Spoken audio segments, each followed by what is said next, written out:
Now that the war in Vietnam is over, long over, in order to heal the wounds of war and to begin reestablishing some kind of new American presence and policy in Southeast Asia, should we recognize the Democratic Republic of Vietnam? No, under no circumstances.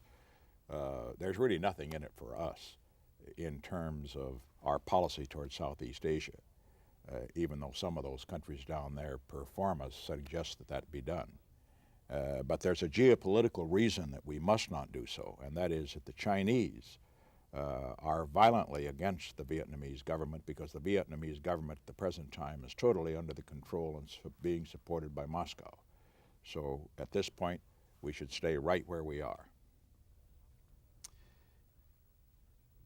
Some critics claim that your administration was obsessed with secrecy.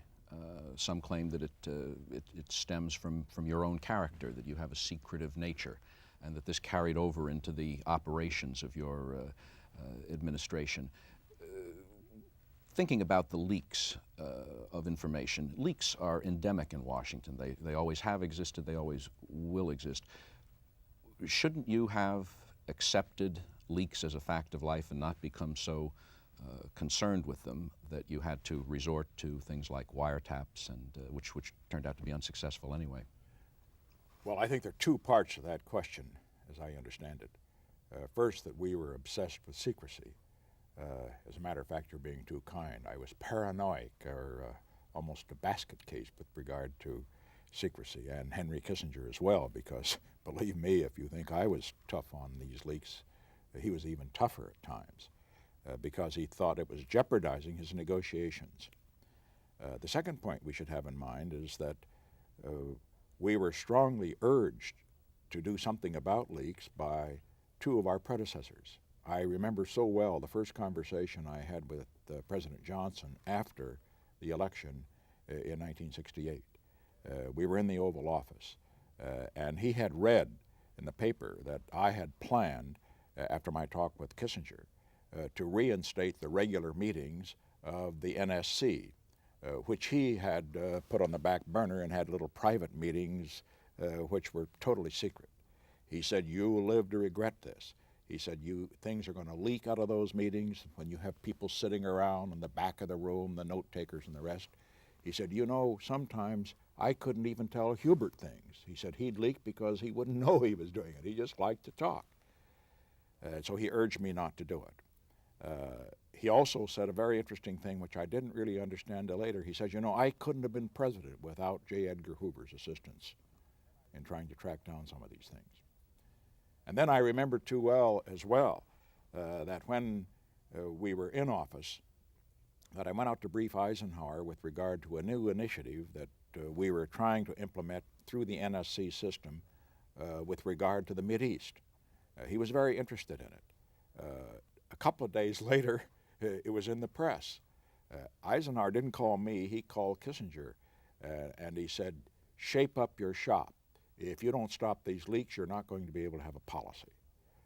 So that tells you what they think. Now, the other point that you make with regard to why secrecy, why should we care about whether or not people leak? In other words, aren't the people entitled to know? And my answer is the people are, but not the enemy, not our opponents. And by that I mean that, and I'll put it quite bluntly, without secrecy, we would not have had the opening to China. No way the Chinese would ever have done that in public forums, because they had the Russians that they feared in this respect. They had a number of other internal problems, those that opposed any rapprochement with the United States. It had to be done secretly, and that was an enormously important event, which could not have been accomplished without those secret trips that Kissinger took and the secret negotiations we had through the White House channels. Without secrecy, we wouldn't have had the meetings in Paris, which reached the agreement with the North Vietnamese and brought the peace agreement which ended the American involvement in Vietnam. Couldn't have been accomplished without secrecy, because people will say things secretly that they won't say publicly when they're talking to a much broader constituency. And without secrecy, as a matter of fact, we wouldn't have had the negotiations with the Russians that led to the first strategic arms control agreement.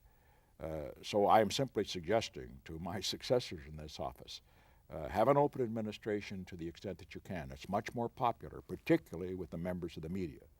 But remember, the most important thing to do is to make progress on solving particularly great international problems. You cannot make progress at times in public forum. Let the media know, unless letting the media know is going to abort an initiative you're attempting to undertake.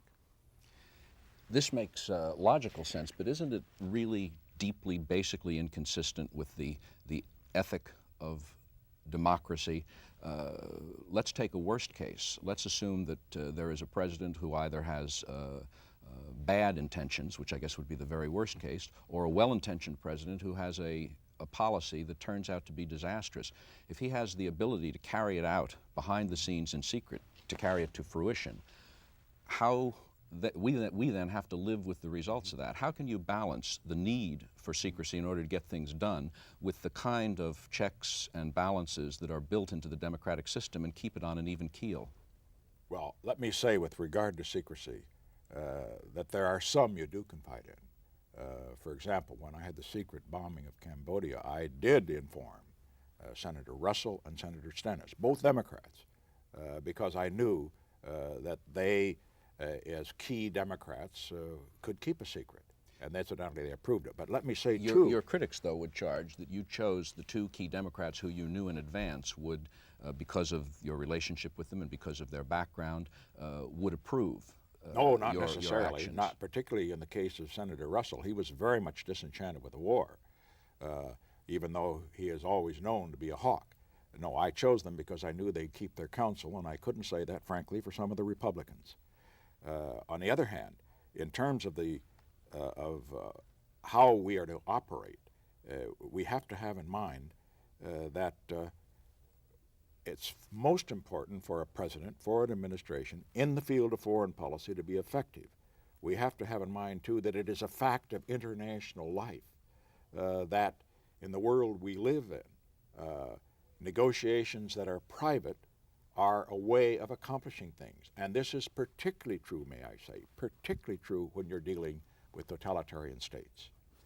Secrecy to the Soviet Union, to the Chinese and so forth, it's a way of life for them. And if you don't move in those secret channels, you're always going to be fighting things out propaganda-wise. Let me say, it was very difficult for me. I'd like to have gone out and huffed and puffed in front of the media about all the great things I was doing to bring rapprochement with China and get a lot of plaudits and kudos in the New York Times and Washington Post and CBS, NBC, and ABC. But on the other hand, what I wanted to do was have results. And if I'd had those kudos, we wouldn't have had the results. So I say it is very important, of course, to inform the country. Once you have made a breakthrough, it is very important, too, to submit to the Congress to the extent that the Congress has responsibility for approval, the programs. But on the other hand, the negotiations in these particular areas have to be, in many cases, accomplished through secret, or should I say, private channels. What about the critics who would say that in your conduct of the war, you purposely avoided the democratic processes, which would have involved going to Congress or informing larger numbers of congressmen, because you knew, which turned out to be the case in 1972 and 1973, that if you went to them, they would essentially stop the war. They would stop the funding. If they knew what you were intending to do, they would have stopped it. No, that was true, I think we should say, in the Johnson years. I mean, in the Johnson years, we went in, as some people have said, by stealth. And the Congress, it approved very early on sort of a general approval of a program in this instance, but Johnson did not inform them along the way. But let me say, on the contrary, in my case, if you look over the record, I addressed the country over and over again publicly on television on these issues with regard to our withdrawal program, with regard to our training of the Vietnamese, with regard to our incursion into Cambodia, and explained what we were doing. I was going over the heads, I may say, of the media, most of whom were opposed to anything except a bug out, And I was going over the heads of some of those in Congress who would have opposed anything except a bug out. But on the other hand, there was no question but that the Congress was well informed of what we did and could at any time, prior to the time we reached the peace agreement, put thumbs down on it. They didn't do that because I had the support of the country. It's very important to recognize that the President of the United States is not just speaking for the Congress. They are the people's representatives, and because they also have been elected. But he's the only person in this country, he and the Vice President, who represent all the people. And he has a right and should go over the heads of the Congress, over the heads of the media, to the people when he believes that the people's support may override congressional opposition. Do you think you ever got fair treatment from the media? Possibly, some say, I mean, as president, I assume you're asking, not the earlier years. I would say that some would say that I got fair treatment on the China initiative. Perhaps it was one that many of the media considered to be a great adventure, and I think some of them honestly thought it was a major achievement. As Henry Kissinger used to ruefully say, he says, well, he said, they're supporting it, but they really are sorry we did it. They only wish that one of theirs had done it. Now, as far as the media is concerned, let me understand, I hold no personal grudges. I know that some people say, do I hate the press? I was asked that once in a press conference, and I said, no, you only hate people you respect. I don't mean I don't respect many in the media, but those in the media, for example, on the war issue, who supported Kennedy's getting us involved in Vietnam, which was proper in my position, in my opinion, who supported Johnson when Johnson was campaigning against Goldwater in Johnson's Vietnam position, and then who deserted ship, in effect, once the public opinion began to turn against the war, and then sabotaged me, in my opinion, or tried to, when I was trying to bring the war to an honorable conclusion. As far as those in the media, and there are several of them, I don't have any respect for. I don't hate them. It's just a matter, I would say, of mutual contempt. I'm sure they share the same feeling toward me. You talk about people who wanted to bug out of Vietnam. What is a bug out? A bug out is what, for example, the Democratic caucuses in both the House and the Senate voted for in 1972. It in effect says, bring back our prisoners of war.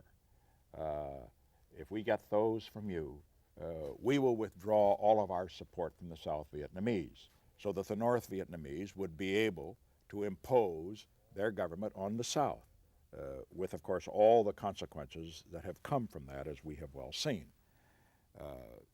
I think Mel Laird put it pretty well once, though, when the prisoner of war issue was beginning to get very, very hot. He said, look, we can't be in a position of fighting this war, in order to get back our prisoners of war.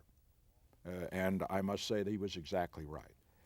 So a bug out basically is something where we say the war in Vietnam was wrong, we shouldn't be in there in the first place, it's been conducted the wrong way, it's costing more than it can possibly gain, so the thing we have to do is to get out and let Vietnam, South Vietnam, fend for itself, which would have been a communist takeover, which of course is what happened when we cut back on them, which was incidentally a modified bug out. Whenever your friends don't have the support in tanks and arms and so forth that your potential enemies have, they're going to lose. Why do you think so many of these people who were smart, sophisticated, involved, aware people were, in your judgment, so wrong in their assessment of why Vietnam wasn't important to us? How was it possible for the leaders of Congress, the leaders of in the universities, the thought leaders, indeed, arguably the American establishment, wanted us to bug out?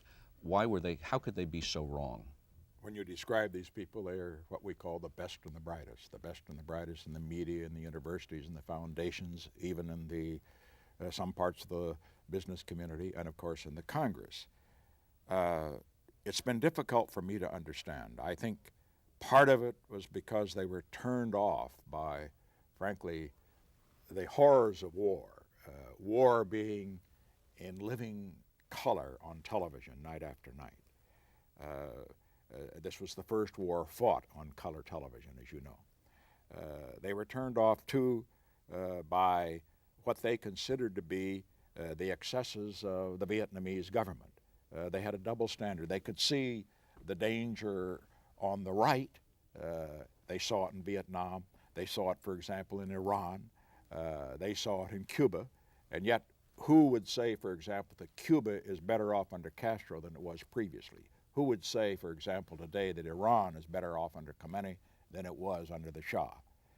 And in the case of Vietnam, who could really say that Vietnam is better under the communists than it was under Thieu? It seems to me that when you look at it that way, it is difficult to understand how the best and the brightest, because they were overwhelmed by seeing the horrors of war, because also they felt that the war was very divisive at home, and it was, that they said, well, get it off our plate and turn to other things.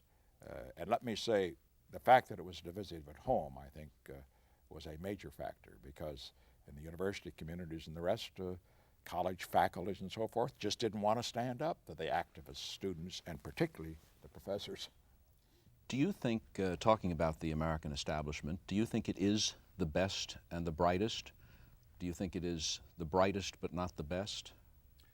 The American establishment certainly can't be faulted on brains.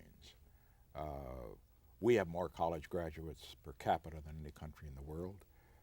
We have excellent institutions. The whole world comes to America now, just as Americans used to go, for example, in the 19th century and early 20th century, to Germany, for example, in the field of science, to Britain, if you wanted to learn something about political science and the rest. In terms of the best, in terms of character, and I would say that I think that the American university community has got to look very carefully at what has happened. What is the situation today, for example, when a Gene Kirkpatrick or a Bill Buckley happens to be denied the right to speak on a university campus, and then your faculty just doesn't have the backbone to face down the demonstrators and so forth and let them speak, and why an Ellsberg goes there and is received like a hero. Now, what I'm saying here is that as far as the American establishment is concerned, it certainly is very bright, but in terms of responsibility, of facing up to the real world, of distinguishing, and these are hard distinctions to distinguishing between governments that don't meet our standards, but understanding the choice often is not between something perfect and something imperfect, but between something which is not good, between something that is much worse. It's on these scores that I think the American establishment has really forfeited its right to lead. And I trust, and incidentally, having said that, there are a substantial minority who know this and are attempting to turn it around. I hope they prevail. If it follows that the best or that the brightest people make the smartest choices, why is the American establishment liberal? Of course, the brightest people don't always make the right choices. This is not just a modern phenomenon. It goes back through history. We often find that as far as leaders are concerned, some of them have been intellectual geniuses. Others have not. But far more important than a high IQ is good judgment. Far more important than whether you lead your class is whether or not you have the strength and the character in a crisis to stand up against the mob. I would say above everything else, far more important than doing what is fashionable. And these days, so many people are affected by what is in fashion, the trendy business, is to do what is right. As I've often said, the responsibility of a leader is not to follow public opinion, what is trendy, but to change it when he believes it should be changed. Not to follow the polls, but to change the polls. And I would say that in terms of much of the American establishment, it's that is the case. I would say finally in this respect, we have to understand that most of the American establishment coming out of the universities and so forth, it's liberal. And generally, those coming out of universities have a liberal background. Why is that? It is because you have, historically, from way back, that those who sit in the great universities and so forth are not in the real world. It's an unreal world. Let me say, I speak with great respect about looking back at my own professors at college and in law school, and many that I have known. But generally speaking, they do not live in the real world.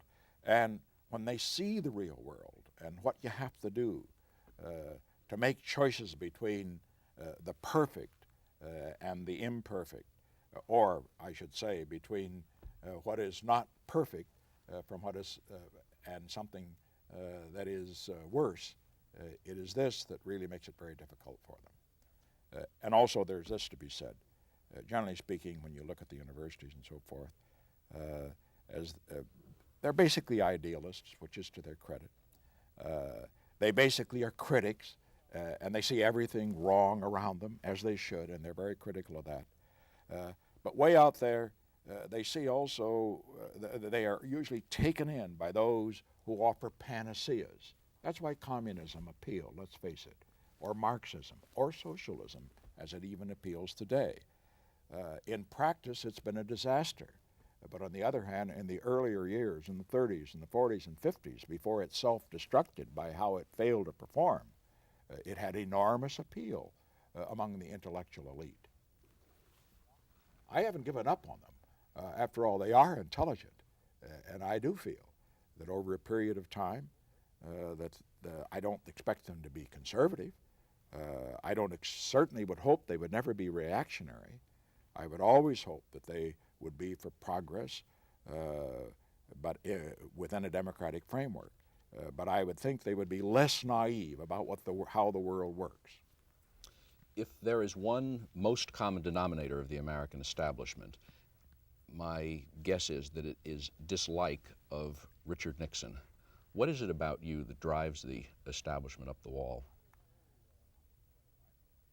I don't know whether I'm the best qualified. You really ought to ask them. People often say, your press relations are bad. Get a new press secretary. That isn't the problem. I could have the best press secretary in the world, and that isn't going to change the attitude of the press. I think there are two things. One, or maybe three. One, they don't agree with what I stand for. I am a conservative, I hope an intelligent one. And Isn't that redundant? Oh, yeah, not necessarily. I would say I am not reactionary, and that therefore not a very good target for them. I'm usually not reckless, and therefore not a good target. I think, for example, a second point that has turned them off is almost historical. I'll never forget my old friend Bert Andrews, who was an intellectual, one of the top reporters for the New York Herald Tribune in Washington. He was the head of their office. After we'd broken the Hiss case, and after I had stayed on the ticket through the Fun broadcast, he'd had a couple of belts, and I was feeling pretty good after that broadcast, and I said, I guess things are going to change. We're going to get a better press. He said, no, you won't. He said, let me tell you something about my brethren in the press. He said, they don't mind if you're stupid. As a matter of fact, they like it. You make a better target. They like the dummies, frankly, in a way, because it gives them something that they can really cut up pretty good. He said, as a matter of fact, when you're wrong, they can take you on because that puts them on the side of the right. But he said, there's one thing that they cannot tolerate. There's one thing that really turns them off, and that is if you embarrass them by proving they were wrong. He said, they were 10-1 against you on the Hiss case. You proved them wrong. That embarrassed them. And then on the Fun, on the Eisenhower train, they had voted 40-2 that you ought to get off the ticket. With one broadcast, you proved them wrong. He says, mark my word. It isn't they hate you individually, but you have embarrassed them, and from now on, they're going to be after you. Now that sounds a little petty, and perhaps it's way overstated. But I would say that as far as the media is concerned, I probably don't handle myself in the way they like. They like fashion, and I'm not a fashionable person. They like the trendy people. I'm not a trendy person. They like froth, and I'm more one who believes in substance. So basically, under the circumstances, however, I think it really gets down to the fact that I am a conservative.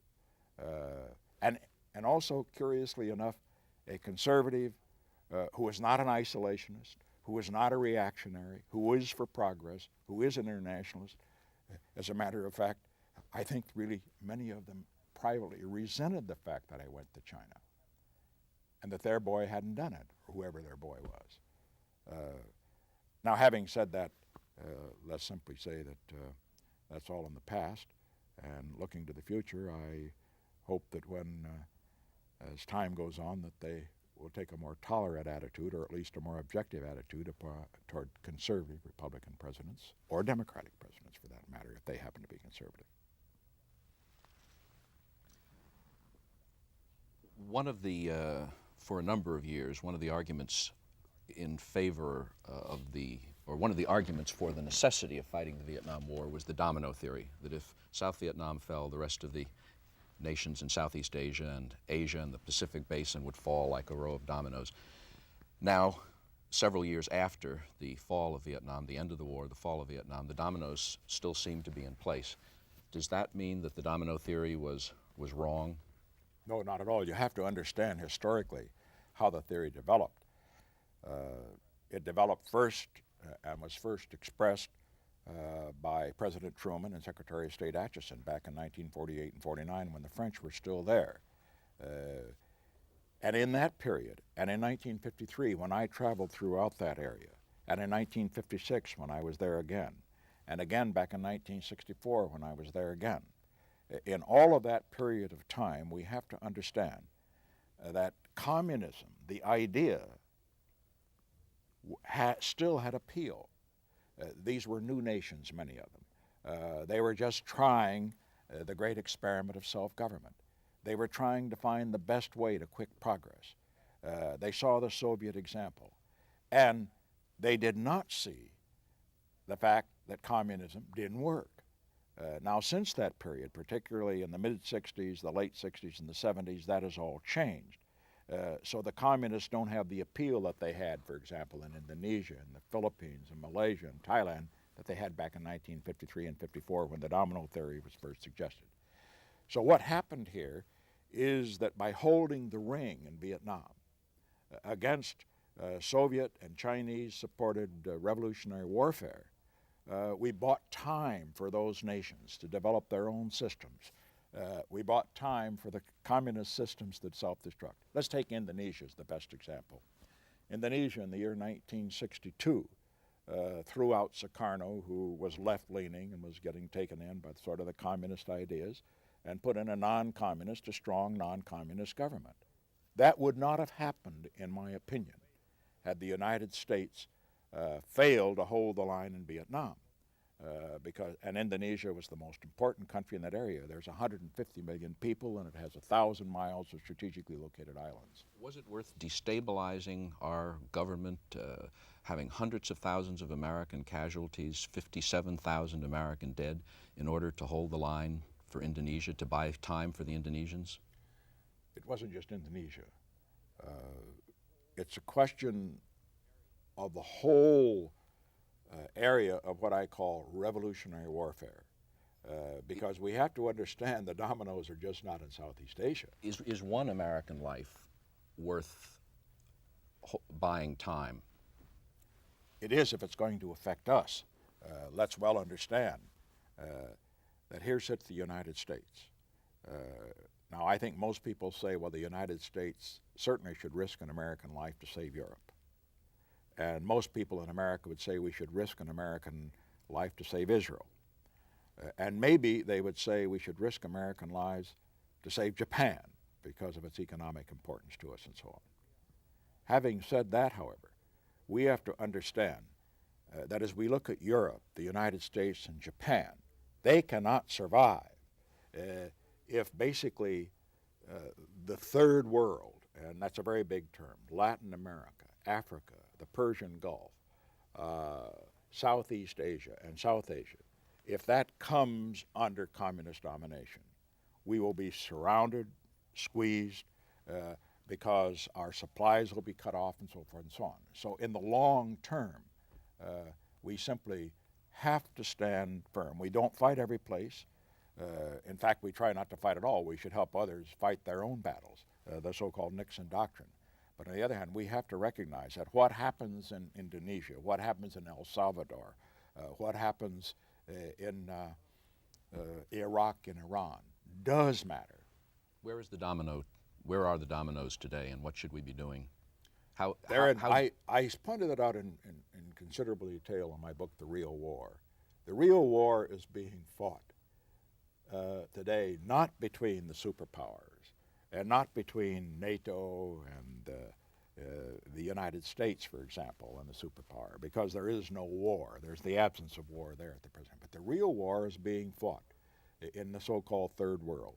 Third World, which has the minerals, which has the energy supplies, the oil and so forth, which has the raw materials that is essential for an industrial society to survive. It's Latin America, it's Africa, both Black Africa and North Africa. It's the Persian Gulf, it's the Mideastern area, it's South Asia and Southeast Asia. That is where the communists, particularly the Russians, the Chinese now being supportive, but playing a less expansionist role than it did previously. But that is where, by war by proxy, through using Cuban troops, war through supporting revolutionary warfare and so forth and so on, where it's being conducted. And so what we have seen since the fall of Vietnam, we've seen Angola, we've seen it work there through support of war by proxy. When the United States Congress refused to honor President Ford's request that we do something to save that, to prevent that from happening. Angola, Ethiopia, Yemen, these are places far away. They don't seem to matter. But when that begins to develop in other areas, it's going to matter very much. And of course, Nicaragua. Is it worth American lives to buy time for El Salvador? Oh, certainly. It's a small country. I've been there. Sad in many ways, and yet hopeful too. There are 4 million people in El Salvador. They're very good people. I was there in 1955. But certainly there were reasons for a revolution to occur, but a revolution which brings more repression and more corruption than they had previously is not what the people of El Salvador deserve, and that's what we're trying to prevent. But I think President de Gaulle, many years ago, as a matter of fact, was very prophetic when he said, what we have to understand is that the countries of Central America are only incidents in the road to Mexico. So Nicaragua is gone, despite the editorials in our great newspapers to the effect that the Sandinistas were not under the control of the Russians, or at least independent upon it, and are not today and so forth. They are. There's no question about that. El Salvador directly, or just in terms of inspiration? Do you think Moscow is calling the tune, or just setting the? I think I'll put it this way: without Moscow, the Sandinista government could not survive for even 1 month, and that I think tells the story. The El Salvador now it can go now. Call it domino, call it what you want, but the effect on Guatemala, where there are also dissident elements or terrorists or guerrilla elements, who are trying to overthrow the government. Let me say in this respect, I hold no brief for the Guatemalan government, for certainly the previous Nicaraguan government, for the El Salvador government. They had their faults, and some of them were very glaring faults. But on the other hand, what I do say is that it's the old story. It's the choice between them and somebody worse, or them, rather than between them and somebody better. It doesn't mean that we simply say there, we support these governments, right or wrong. We must, of course, use our influence to move them into an age of reform. That has to be the American position, always, and that's the real way to practice human rights. But it's no way to practice human rights to say, because this government or that one denies human rights, some human rights, to get rid of it, and then to bring in a government that allows no human rights. That's what's happened in Cuba, and that's what's happened in Nicaragua, and that's a bad choice. If it came to an up or down decision and you were president, would you send American troops to El Salvador to save it? No, sir. There's where the Nixon Doctrine, which I'd like to speak just a second on, applies. Under the Nixon Doctrine, which I announced in Guam in 1969, I said the problem is that in Korea and Vietnam, the United States provided the arms, we provided the economic assistance, and most of the men in order to help them defend their freedom from communist domination. I said in the future, the United States should provide for our friends who are threatened by communist insurrection. We should provide arms, we should provide training, we should provide economic aid. But on the other hand, we should not provide the men except for technicians for training, because if they are unwilling to and unable to fight themselves and win, we shouldn't do the fighting for them. And that is the rule that should apply in El Salvador. Now, there's one exception to the rule. What's happening, though? We're providing this, and they're getting creamed for whatever reason. They can't. I think they're going to survive. Do you think so? I think they're going to survive if we provide the arms. You understand? We have to provide the arms. We have to provide economic assistance, and we also have to provide technical training. Now, understand, those that are fighting against them are not fighting with pitchforks. They're a pretty tough bunch, and they have some very modern weapons, and they're not just ones that have been captured from the government forces. A lot of them are Soviet imports, and of course Cuban and so forth and so on. There's one exception insofar as the so-called Nixon Doctrine is concerned, and that is if a foreign government intervenes, then we have to have a reevaluation. And that, of course, is what happened in Korea. The reason the United States went into Korea is that North Korea attacked South Korea. It was not just a civil war. And the same happened in Vietnam. If the North Vietnamese had stayed out of South Vietnam, there would have been no necessity to keep any American forces there, because it was North Vietnamese tanks that rumbled into Saigon when it capitulated, not VC tanks, believe me. Should President Reagan then get on the hotline and tell Yuri Andropov to cool it in El Salvador? Well, I believe that when a summit occurs, as it inevitably will, that it must not be one just zeroed in on the very important area of arms control, but it should be the whole world, the relations of the United States and the Soviet Union economically, the relations of the United States and the Soviet Union to the Mideast, to other areas where our interests happen to collide. We're not going to agree on everything, but we at least can set up a process to avoid war over disagreements. They call that linkage and so forth, and people say, well, why don't you just get arms control alone? Wouldn't that be enough? And the answer is not at all. Important. You have to remember that wars do not come because of the existence of arms. They come because of failure to resolve political differences that lead to the use of arms. Therefore, since the purpose of arms control ostensibly is to prevent war, that purpose is not served unless you go to the heart of the question. You have arms control, but then you leapfrog that to the differences that might bring war, and you try to cool those. And we've got to make it very clear to the Soviet that as far as we're concerned, we can have arms control, we can have better trade relations, we can even help them in non-strategic areas in trade if they're willing, of course, to cool it in areas that might affect us detrimentally. How do you react to charges that we caused, largely during your administration, that we caused serious health damage to our own troops in Vietnam by the use of the chemical defoliant agent orange? Do you, and do you think that the government should make financial settlements for soldiers or people whose health was affected by Agent Orange in Vietnam? I have not studied that, but if an independent study indicates that the government was responsible, of course they should make financial settlements, obviously. What is it? What does it feel like?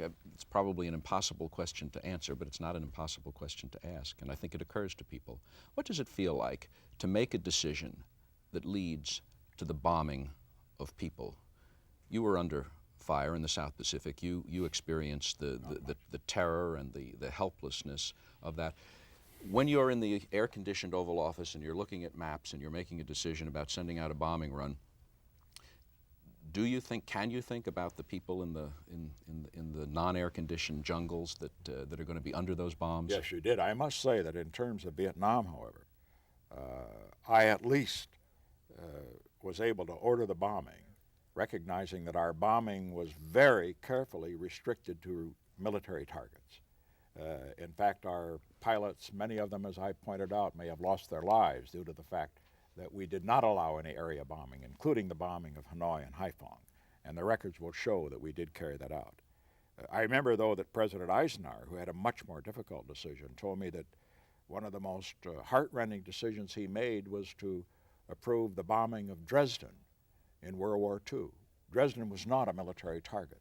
And in one night, 38,000 people were burned to death because of a firebombing. But the purpose was to discourage the Germans and to bring down Hitler. And it's an awful close question. Was it worth it? So I say every president has that problem. But in our case, it was not nearly as difficult as the one that President Eisenhower had, or that President Truman had when he ordered or approved the bombing with atom bombs of Nagasaki and Hiroshima. In a television documentary, General Westmoreland has been charged with suppressing intelligence estimates and leading a conspiracy to conceal from the President, the Congress, and the people the actual number and placement of enemy troops in Vietnam in order to convey the impression that we were winning a war that we were, in fact, losing. How do you react to those charges against General Westmoreland? Disgraceful. He's filed a libel suit. I hope he wins it. He should. I think that as far as he's concerned, I know him. He was an outstanding commander. He's a by-the-book commander. He would never allow himself to be used politically. I'm sure. I saw him out there in Vietnam on a couple of my trips. Now, it is true that what, of course, taints him is the fact that the Johnson administration, as we pointed out earlier, did not level with the American people as much as it should have due to domestic political considerations with regard to what was going on and so forth. But you can't blame that on General Westmoreland. He would never have done it. I know the man. Looking back on the American experience in Vietnam from your perspective as Commander-in-Chief and President of the United States, and as someone who was there from a very early point before we even became involved in a military sense, looking at the billions of dollars, the millions of refugees, the hundreds of thousands of casualties, the 57,000 American dead in Vietnam, and the fact that in a matter of a couple of months the whole thing went down the tubes anyway and the communists won. A couple of years, I should say. Was it worth it? Well, was it worth it?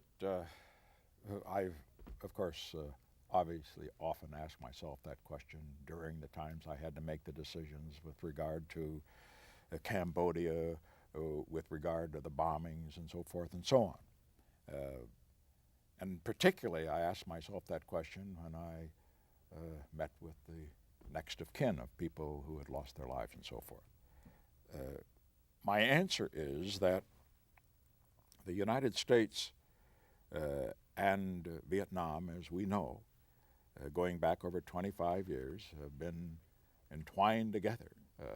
Fate brought us together in that area after the French left Vietnam. I know a case can be made, and it is made by many, that we shouldn't have gone along with the policy of trying to help Vietnam prevent a communist takeover. But when you say, was it worth it?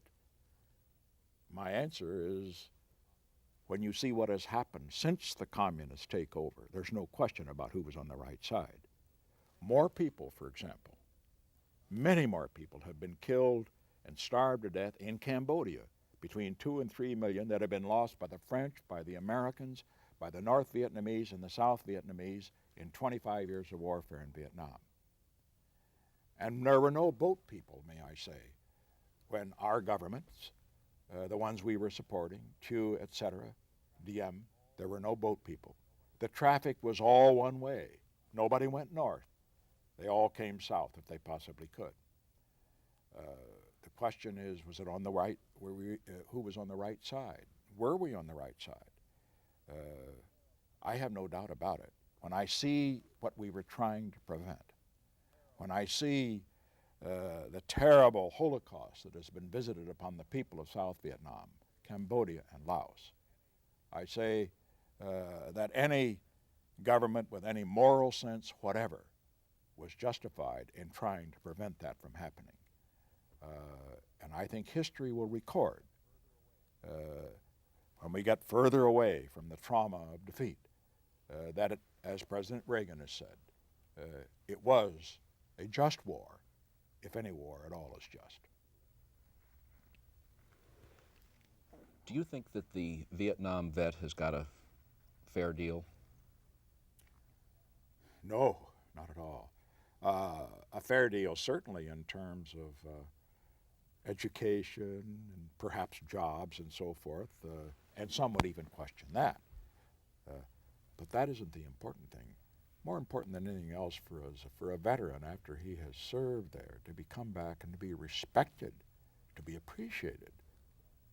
And many of these fellows came back and they almost had to slink around in their communities, particularly if they went into the universities or the colleges and so forth, in order to get the education that they were denied due to the fact of having going out there.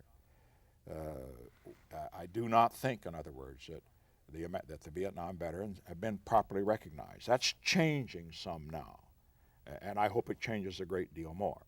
And that those lucky people, particularly, who didn't serve in Vietnam, quite legally, continued their college education, demonstrated against the war, and thereby prolonged the war without intending to do so. I think they should be the first to get in and say, thank you, fellows. You did your job, and the country owes you a debt. That's the way I feel about it. What would you say if you found yourself trapped in an elevator in a 10-story building with someone who went to Canada to avoid the draft? What would you say to them now? What would you talk to them about? I don't know that I can really reconstruct what could happen. I don't know what he would say, what I would say. He would probably be very bitter toward me because in this case, and I don't want to make an invidious comparison, I was like Lincoln in the Civil War. People talk about the fact that Lincoln, of course, I think another comparison would come to his mind, but that's... Yeah. No, but the point is that I remember Sandberg tells a very moving story. Lincoln was sitting in the White House one day, and a soldier came to the front gate. He had fled to Canada rather than serving in the Union forces. He wanted a pardon, and Lincoln said, no, I will not pardon him. He must go back and serve with his unit until the war is over. That was my attitude toward those that ran to Canada and so forth. I understand why they did it. Some disapproved of the war. Some didn't want to take the risk of it. I understand those things. But on the other hand, let me just say, I think they've got to recognize, I don't mean that they should bear this guilt and wring their hands about it, but let them at least compensate for it by paying proper respect to those that did go. You want to remember, a few thousand went to Canada and Sweden or what have you, but 2.5 million Americans went out there to Vietnam. And I'm mighty proud of them, and I think we all should be proud of them. Do you think because they were on the right side.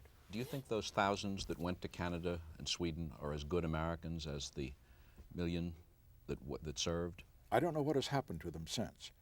At the time they made that decision, no. I think those that served were the better Americans of the two. Would you allow them just to re-enter the society, perhaps to expiate just by honoring the people who did serve, or should certainly. they have to do something more? No, that's done now. I mean, the point is President Carter, of course, is in effect very early on made the decision that they should all come back. Did you agree with that Yes. decision? I wouldn't have known. But that, on the other hand, that's done now. And I think the best thing now is to put that aside. These people, I think deep down, many of those that went, they must have a feeling of remorse, and particularly a feeling of remorse when they see what has happened in Vietnam, in Cambodia. And that is where our intellectual elite, I think their problems are sort of twofold. They're going through quite a trauma. One, it was a war that most of them in the first instance supported, and then they turned against it. They sabotaged my efforts to get them out. They said it wasn't possible to have peace with honor. When we did get the peace with honor, I think it embarrassed them. But I think beyond that, that these people have got to have a feeling of remorse about what happened, because it happens they were on the wrong side. Talking about the draft evaders and deserters, and talking about people like Jane Fonda and Ramsey Clark, you're very hard to interview because you appear to be so magnanimous or so calm, and yet it doesn't make sense that you can't be passionate and furious about what these people did and the damage that they caused from your point of view. And it's in a way, it's been through your career.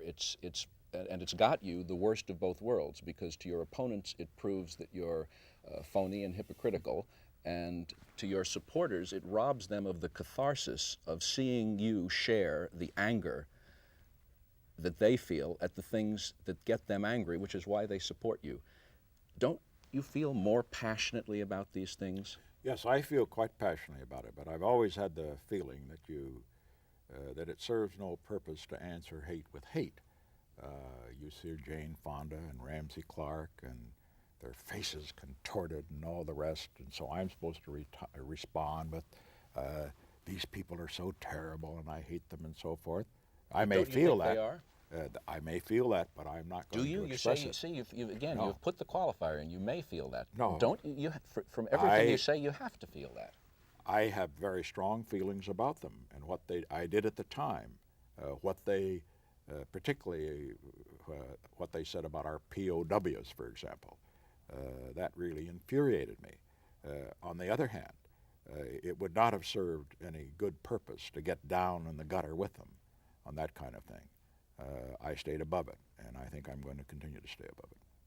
What does that take an internal toll to have the calm and discipline that you have outwardly? What does that do inside? Well, it tears you up some. There's a lot of turmoil. But on the other hand, I think a leader has to be somewhat different from those that attack him. I've taken quite a banging from the media, from the best and the brightest over the years and so forth. And sometimes, like in 1962, when I told some of the press what I thought of them, except for incidents like that, I have not responded in kind. I've never canceled, for example, a subscription to a newspaper because of bad cartoons and editorials. If that were the case, I wouldn't have any newspapers to read. But on the other hand, I think that, let me put it this way, when you get down on the ring there, when you answer hatred with hatred, you destroy yourself. I think they're destroying themselves with it. One final question on Vietnam. You resigned the presidency because of Watergate. Without Vietnam, many of the attitudes and elements of Watergate wouldn't have existed. From that point of view, do you feel that you were in any way the last American casualty of Vietnam? You know, well, some people have written that. It's an intriguing thesis. I guess I would have to respond this way, as you've already implied. If it had not been for Vietnam, there would have been no Pentagon Papers, there would have been no Ellsberg case, there would have been no plumbers, there would have been probably no wiretapping, because most of that was really directly related or indirectly related to the need to keep a very tight ship during wartime. There would have been no demonstrations, certainly no demonstrations about Vietnam.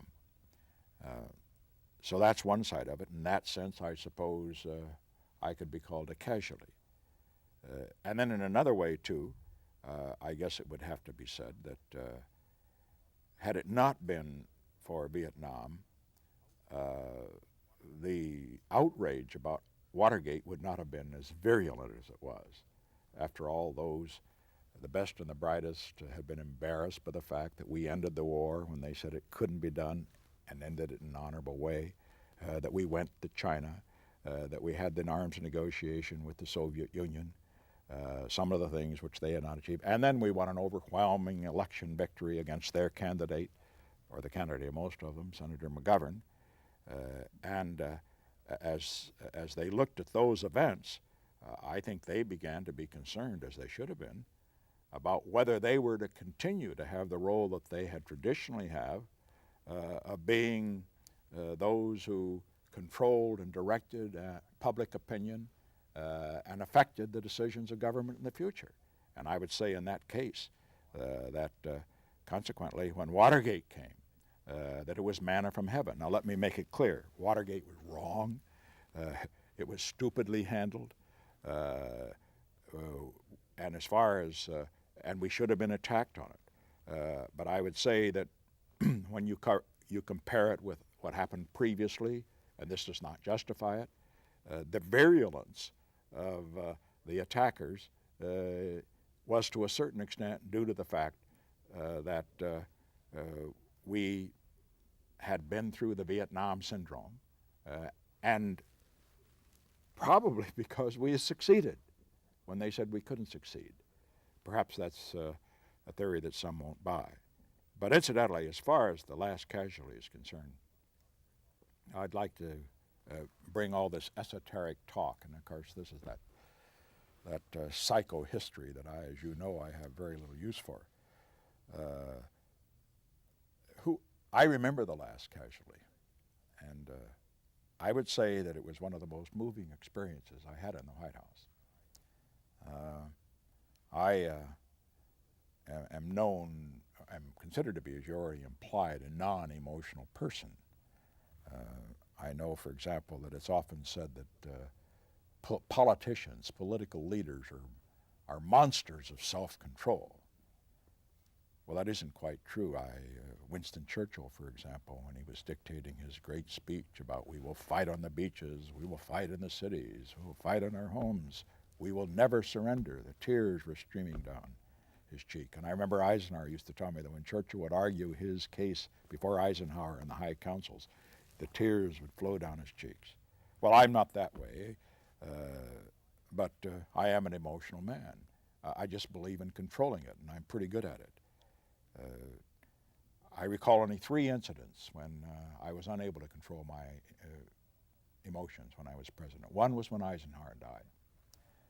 I don't know yet why it happened, and yet I do in a way.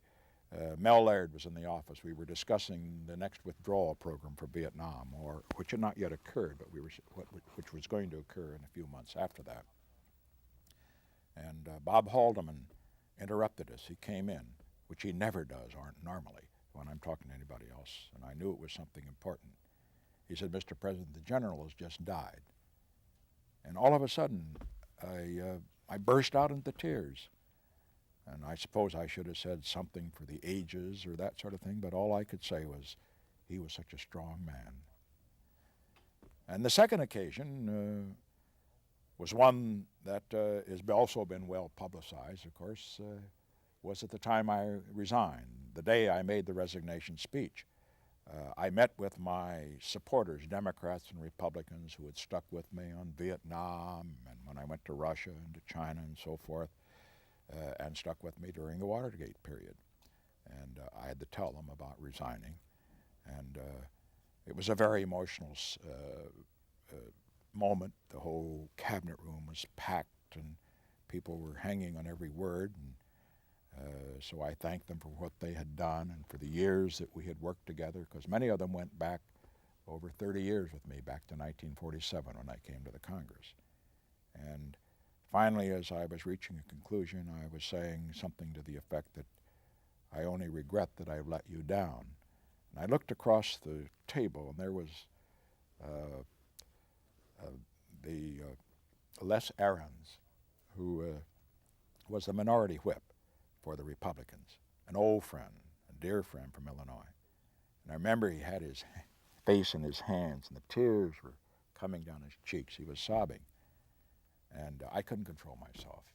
I had to leave the room. 15 minutes later, I had to go on national television and make the speech. I still don't know how I did it.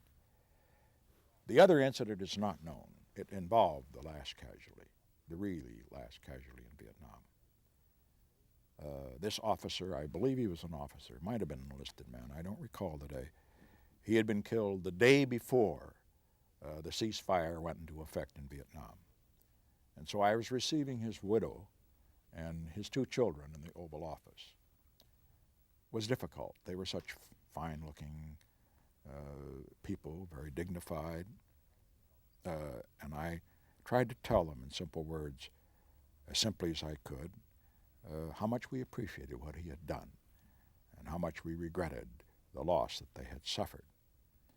And I said that in the long run, I think you should know that the nation will recognize that it owes him and all those who died and served with him a very great debt that we can never repay.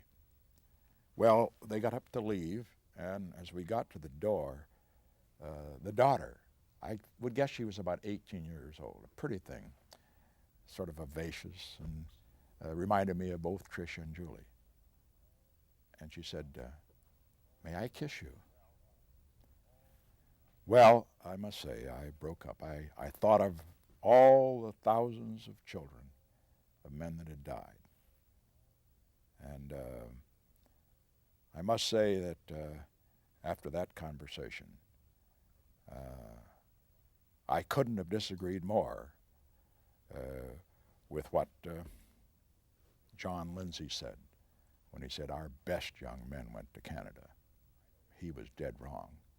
I know where our best young men went. They went to Vietnam. They served with honor, and the country is eventually going to honor them, I trust, in the way that they deserve.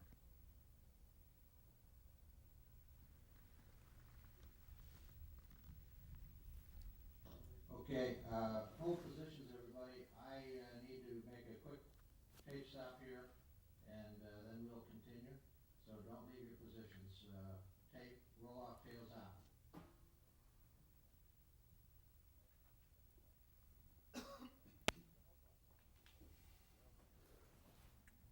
Well, now you got what? Down to the... We've, Took a little more time than you expected, huh? well, I decided just to take We the went first hour. further, but I'll tell you, that was success. I need a few minutes to... Excuse me, sir, your lip is fine, it's not perspiring, if that's... No. Oh, okay, Oh, I fine. see. Oh, right, Every oh. once in a while, you're I think I'll go out and get a cup of coffee if I Okay, can. can we unwire the president here? Yes, sir, we're right here. We're going on now to the I'm gonna tape playback. do the same. Okay.